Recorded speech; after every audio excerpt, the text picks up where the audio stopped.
দুঃসহ বেদনার কণ্টক পথ বেয়ে শোষণের নাগপাশ যারা ছিঁড়েছিল, দেশ ছেড়ে গেলেও জাতির সেই শ্রেষ্ঠ সন্তানদের শ্রদ্ধা জানাতে ভোলেনি বিশ্বের নানা দেশে বসবাসরত বাংলাদেশি কমিউনিটি।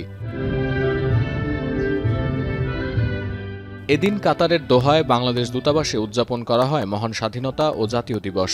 স্থানীয় সময় সকাল 10টায় দূতাবাস প্রাঙ্গণে বাংলাদেশের জাতীয় সঙ্গীত পরিবেশন ও জাতীয় পতাকা উত্তোলনের মধ্য দিয়ে স্বাধীনতা দিবসের কর্মসূচির উদ্বোধন করেন কাতারে নিযুক্ত বাংলাদেশের রাষ্ট্রদূত মোহাম্মদ নজরুল ইসলাম। আসল কাশ্মীরি মানেই স্মার্ট কাশ্মীরি, একটি তাসমিয়া কসমেটিক্স অ্যান্ড টয়লেট্রিজ লিমিটেডের পণ্য। স্বাধীনতা ও জাতীয় দিবস উপলক্ষে বিশেষ বাণী পাঠ ও প্রামাণ্যচিত্রের প্রদর্শন করেছে সংযুক্ত আরব আমিরাতের আবুধাবি বাংলাদেশ দূতাবাস। স্থানীয় সময় সকালে জাতীয় পতাকা উত্তোলনের পর দূতাবাসের হলরুমে অনুষ্ঠিত হয়েছে আলোচনা সভা। স্বাধীনতা যুদ্ধে আত্মত্যাগকারী ভাই ও বোনদের এবং সেই সঙ্গে স্মরণ করছি বাংলাদেশের গণতান্ত্রিক আন্দোলনের বিভিন্ন সময় যারা আত্মত্যাগ করেছেন। দুবাইয়ের বাংলাদেশ কনসুলেটেও মহান স্বাধীনতা দিবস উপলক্ষে ছিল নানা আয়োজন।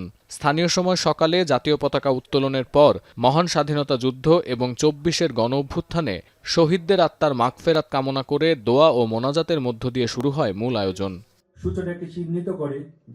দিনব্যাপী নানা কর্মসূচির মধ্য দিয়ে মহান স্বাধীনতা দিবস উদযাপন করেছে সৌদি আরবের রিয়াদে অবস্থিত বাংলাদেশ দূতাবাস।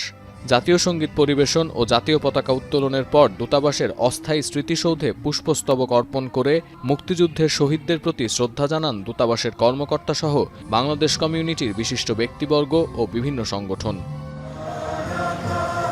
55তম মহান স্বাধীনতা দিবসে মালয়েশিয়ার অস্থায়ী শহীদ মিনারে পুষ্পস্তবক অর্পণ করে মুক্তিযুদ্ধে শহীদদের প্রতি শ্রদ্ধা নিবেদন করেছেন প্রবাসী বাংলাদেশি ও হাই কমিশন সংশ্লিষ্টরা।